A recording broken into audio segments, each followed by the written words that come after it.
Fakta sisi gelap negara Jepang. Negara Jepang memang dikenal sebagai negara yang disiplin, jujur, dan taat aturan. Meskipun masyarakat Jepang dikenal homogen, ketertiban negara tersebut memang boleh diacungi jempol. Namun tahukah kamu fakta-fakta tentang sisi gelap dari negara Jepang ini tak kalah mengejutkan?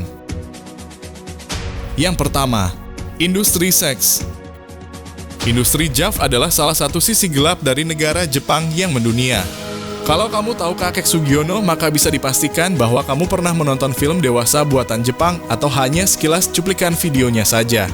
Di negara Jepang, komik, buku, maupun film yang berisi konten dewasa memang tidak dilarang, tetapi dibatasi. Hanya yang sudah berusia 18 tahun ke atas yang boleh membelinya. Fenomena Joshi Kosei adalah termasuk salah satu sisi gelap dalam dunia industri hiburan Jepang. Entah mereka beneran siswi SMA atau perempuan dewasa yang menyamar, faktanya di lokalisasi Tokyo banyak sekali perempuan berkostum siswi SMA yang menawarkan paket hiburan kepada orang yang datang. Yang kedua, bully.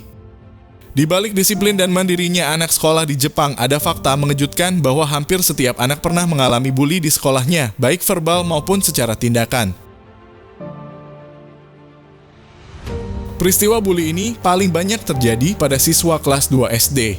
Menurut data pada 2019, sebanyak 96.366 siswa kelas 2 SD mengaku pernah mengalami bully di sekolahnya. Fakta mengejutkannya dibanding siswa SMP dan SMA, siswa SD justru lebih banyak yang mengalaminya. Hal yang lebih parah lagi, budaya bully ini sudah ada sejak dulu, bahkan sampai ada yang melakukan bunuh diri karena merasa tertekan dengan bulian yang diterimanya. Mereka meninggalkan suicide note dan menulis kalau mereka mengalami bullying. Lantas, apakah pelaku bullying bisa dipenjara? Tentu saja tidak semuanya bisa dikenakan pasal hukum yang berlaku. Yang ketiga, pelecehan seksual. Selain budaya patriarki yang dipegang erat oleh orang Jepang sampai sekarang, kenyataannya bahwa Jepang masih bias terhadap perempuan memang tak bisa dipungkiri. Meski mengalami pelecehan seksual di tempat kerjanya, banyak perempuan yang malu dan takut untuk speak up. Banyak perempuan yang mengalami pelecehan seksual di kereta saat jam-jam sibuk. Saat melapor ke polisi, urusannya panjang dan malah ribet sendiri jadinya. Oleh karena itu, banyak perempuan yang akhirnya tak melaporkannya. Meski sebetulnya ada solusi dari pemerintah dengan menyediakan gerbong khusus perempuan dan sedikit mengurangi kasus pelecehan ini, tapi itu tidak berdampak terlalu besar. Hal yang paling mengejutkan adalah banyaknya pencurian pakaian dalam perempuan. Tak jarang ini dilakukan ke perempuan yang tinggal sendiri atau justru malah sudah berkeluarga. Meskipun begitu, hal tersebut juga tak dilaporkan ke polisi. Yang keempat, kriminalitas. Negara Jepang memang dikenal dengan negara yang sangat aman. Namun seaman-amannya Jepang, tetap saja ada terjadi tindak kriminalitas. Ada banyak kisah yang menceritakan pengalaman bagaimana dompet yang hilang di negara Jepang bisa kembali ke alamat pemiliknya dengan isi yang masih utuh, dan itu memang bukan kebohongan. Tapi ya harus digarisbawahi juga, tidak semua barang yang hilang akan kembali ke pemilik aslinya, atau kalaupun kembali, bisa jadi isi uang di dalam dompetnya sudah hilang.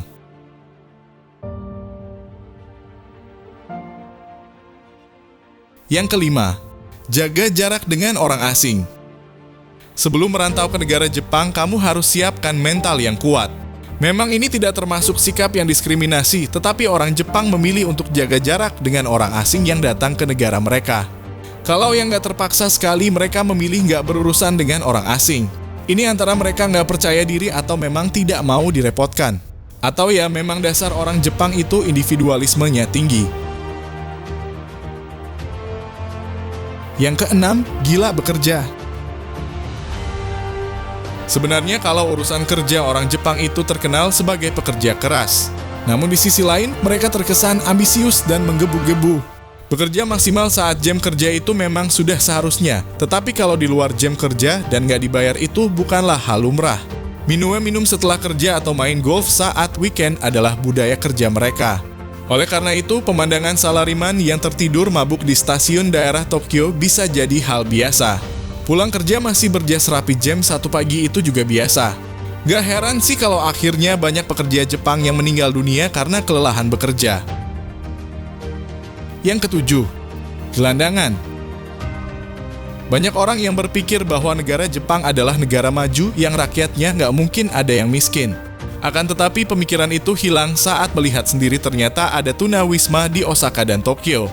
Siang hari mereka mungkin bersembunyi, tetapi saat malam hari mereka mulai tidur di bawah jembatan layang, stasiun, bantaran sungai, atau taman kota. Dulu ada berita tentang pemerintah Jepang yang menertibkan gelandangan di Tokyo menjelang Olimpiade yang dilaksanakan Tokyo, dan itu sempat viral. Kota Kamagasaki yang berganti nama menjadi Airin-Chiku, yang terletak di Nishinariku, Osaka, juga menjadi topik kalau membicarakan kemiskinan di Jepang. Kalau merunut sejarahnya, pada 1960-an Kamagasaki merupakan tempat para pekerja buruh harian lepas seluruh Jepang yang ingin mencari pekerjaan harian. Mereka merupakan pekerjaan non-terampil sehingga rela dibayar murah.